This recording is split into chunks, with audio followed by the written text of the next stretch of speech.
by the Montana Television Network. Montana This Morning continues on Montana's News Leader. President Trump is moving forward with plans for tariffs on imported steel and aluminum. I'm Hannah Doba with more on the move some say could trigger a trade war and hurt American businesses. Coming up, we introduce you to Big Sky's Avalanche Dogs and how they train in case of emergency. Cool. That is pretty Can't cool. wait to see that story. It'll be good stuff.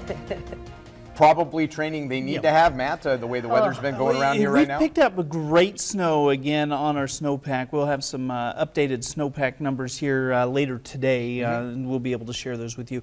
But the big concern this morning, use caution when driving. Here's a look at our iCam on the MSU campus this morning. You can see a fresh layer of snow, certainly some ice on the area roadways. I do expect to see some light snow showers both east and west of the divide today. Use extra caution as you're driving. You see areas, people are moving along just fine right now, but it is icy out there. So we'll, of course, talk more in depth about that coming up here in about 10 minutes. Thank you, Matt. Now 6:29. President Trump is preparing for a potential trade war after announcing plans to place tariffs on imported steel and aluminum. CBS's Hannah Doba has more on why the plan has prompted a wave of criticism here in the United States and abroad. The White House is on the defense after the Trump administration announced U.S. allies will not be exempt from import tariffs on steel and aluminum that the president plans to impose sometime this week. This will cause huge damage across broad sectors of the economy. While some are now predicting an all-out trade war, late Sunday, the president doubled down on the proposal, tweeting, "We are on the losing side of almost all trade deals. Our friends and enemies have taken advantage of the U.S. for many years." British Prime Minister Theresa May called President Trump Sunday to express deep concern about his threat to tax European-made cars. The European Union says it would increase taxes on American-made products if the U.S. moves forward, while China has warned it will not sit idly by if its economy is hurt. Republicans are pleading with the president to reconsider. It's only going to hurt American consumers and our allies. But the White House says that's unlikely. Trade advisor Peter Navarro says Americans will not feel a financial impact of the president's planned tariffs, 25% on steel and 10% on aluminum imports. The problem here is simply that imports are coming in and putting our aluminum companies out of business and our steel companies out of business. The administration added these tariffs were a campaign promise that the president intends to keep. Hannah Doba, CBS News. Now, unlike other policy changes such as gun and immigration reform, President Trump can impose tariffs using executive action. The president says the details are still being written, but the plan is to sign off on those changes this week. And there's a big announcement coming to Butte today. The National Center for Healthcare Informatics will be hosting a news conference to announce a brand new $35 million medical simulation training facility. The facility, called the Praxis Center for Innovative Learning, will be located in Uptown. The NCHCI says on their website that the facility will be dedicated to the needs of rural healthcare practitioners. The news conference will be held at 3 o'clock at Butte Brewing Company on East Galena Street. In other Treasure State headlines, in Missoula yesterday, witnesses called police after hearing a woman screaming after she fell into the river. Missoula City Fire said when the call came in, the woman had been last seen at the Russell Street Bridge. Missoula Police Department found her close by, still conscious in the water. Jeff Biggs with Missoula City Fire Department said it was lucky that despite cold temperatures, she was still awake. So the patient was found down there. If you can see, there's a wedge of logs, and she was in that strainer caught. And we were able to get a rope around her, and then we had crews pull her upstream, and then we got underneath her and brought her up the bank, which was the safest, best way, but it was lucky. Now, Missoula Police, emergency responders, and Missoula City Fire conducted that rescue mission. The victim was transported to St. Patrick's Hospital after being pulled from the water. The water's cold, and it can be really dangerous. There's strainers with the ice that you can get caught up in, so staying away from the water. The ice, sometimes the shelves can crack, and you can go into the water, which is really dangerous.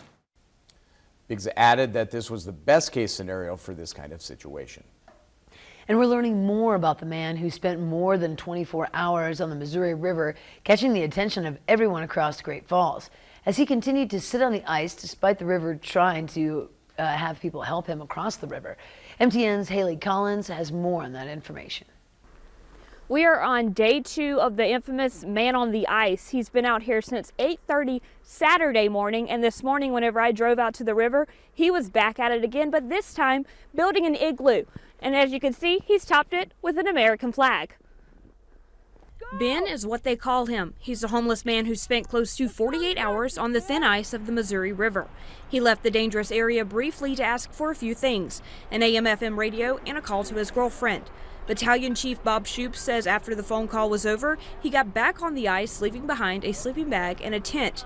He's refused all help from the public and first responders. He told the crews he wanted to be left alone, and that if they got any closer that he would run and jump in the open water. Shoup says a retired firefighter did buy him a hot meal before he left solid ground.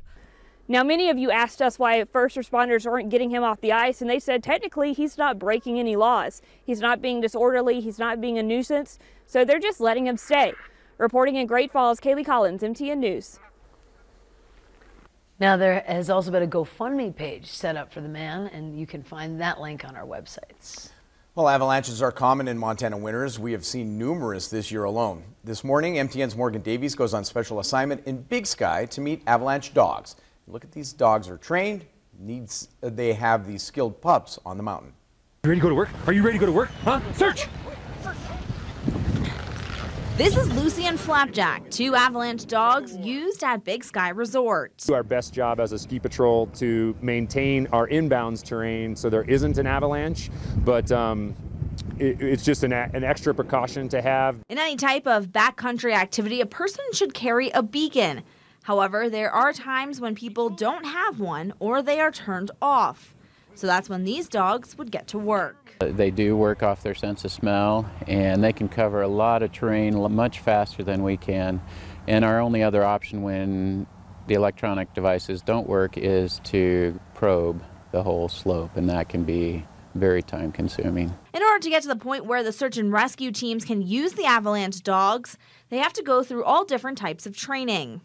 One of the types of training for the dogs is burying ski patrol members in holes like this. They'll try to find their scent and then dig them out. Train them to follow this specific scent, kind of a human scent in the snowpack. So we just train them to follow their nose, and then really the training is on us as handlers to be able to read what they're doing. We train with them to evac. We put them in sometimes uncomfortable situations just so that they can be comfortable. And these dogs can do just about anything the ski patrollers can. They'll ride the chairlift or a snowmobile and even ski down the hill. This is pretty much what their day consists of, since the Avalanche dogs may only be called out once every 5 years. But the nice thing is the dogs make all the training fun. So with that, we all enjoy continuing the training for the times that the dogs are needed. While waiting to get dispatched for an emergency, you can also find the dogs posing for the camera with skiers and snowboarders. In Big Sky, Morgan Davies, MTN News. By the way, there are also avalanche dogs at Bridger Bowl and at the Yellowstone Club. Well-trained critters. I love it. It's so fun to watch them hop up on the chair and then they just sit. You pray you never need to use them, but Yep. boy, I am super thankful we have them should we have to. Very cool stuff. Good stuff. Yeah. Very good stuff. It is time for a quick break. When we return, it's your weekly segment of Under the Big Sky. We return to Missoula, where a parenting magazine is gaining national attention. But first, we head to New York, check in with Gail King for a look at what's coming up at 7 on CBS This Morning. Good morning to you. Ahead on CBS This Morning, CBS News investigates how tens of thousands of children are involved in dangerous mining required to make the batteries used in devices like smartphones, electric cars, and your laptops. We'll trace how the mineral cobalt makes it from toxic mines in Africa to common electronic devices around the world. We'll see you 7 o'clock on the dot.